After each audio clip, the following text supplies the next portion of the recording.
Minsan, di ko talaga alam kung bakit. Na para bang ako'y naakit na ikay lumapit, tinanong ko ang iyong pangalan at ang iyong telepono pero sabi mo di mo kinakausap ang katulad kong walang pera, walang kotse, di doble-doble Axel. Pero teka muna miss, huwag ka mabilis, luma ka, di naman ako manyakis. Oo nga naman, at di rin ako vlogger. Gusto ko lang magdokumentaryo. Kaya tara, samahan niyo naman kami. Saan pa ba? Eh di sa Panda Market. Yeah! Naubusan na naman kasi ng stock. Kaya kailangan na naman mamili. Kahit konti. Nga pala, Panda Market kung tawagin. Dito kami nag-grocery. Talaga namang dayuhin. Kadalasan kasi may sale. Sa kasino ba naman kasi ang ayaw makamura? Eh di puta, little boy. Hoy, why so serious boy? Akala mo naman ay marami kang bibilhin. Well, di naman talaga. Kasi kahit OFW, dapat tipid-tipid pa rin. Kaya asa-asa sa mumurahin. Mumurahin, putang inamin nyo, wag mailaw. Siyempre, una sa listahan, saging ni Juan. Apakahaba be. Papatigas ng kalamnan? O papatigas ng jer box? Ka naman gusto nyo ng sibuyas. Balita ko nga, naging ginto yan sa Pinas. Dito, minsan pinapapak nila parang mansanas. Kaya kadalasan, di sila tinatablan ng fiber. Parang hindi magka-rhyme ah. Well, antioxidant kasi ang sibuyas. Parang tawas. Basta alam nyo na yun. Kahit ako, pumapapak na rin sa ngayon. Sunod natin yung bawang. Panlaban sa inaaswang, nangangaswang, at nagpapaaswang. Hindi naman sa pinag-overthink ko kayo ah. Bahala kayo dyan. Balik tayo sa istorya. Tama na hugot ah. Ito na video? Sa pag-iikot ko, nakita ko yung mga kasama ko sa production from Bangladesh. Mga Bangladeshi.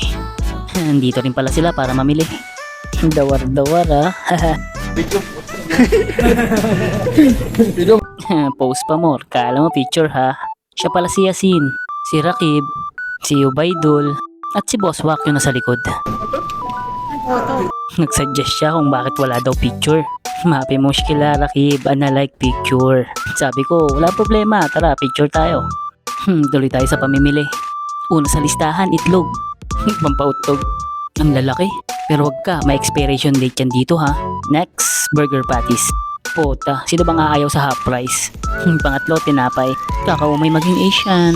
Kaya, punta tayo sa American style. At last, hotdog. Gusto ko sana yung putlong eh. Pero I forgot. Yun na yun. Tanggalin mo lang yung 4 sa I forgot. I already got. Yeah. Sheesh. Napakahaba be. Haba ng pasensya. Natural, OFW ka eh. Talagang kailangan yun dito. Together na mahabang putlong. So, sa paglalakad ko nakita ko si Rakib, ang pinakamagalang. Tangin na mo. O diba? Sobrang galang. Ang lutong magmura. Ganun pa man, masasabi mong mababait yung mga yan. Kahit naturuan ng mga ganun. Well, 2024 na bibe. Ano bang bago sa inyo? Malupit ang mundo, literal. Kung mabait ka pa, good for you. Malamang di ka pa nagpapalamon sa sistema. Ana sadik. Sadik. Sa Tagalog, kaibigan.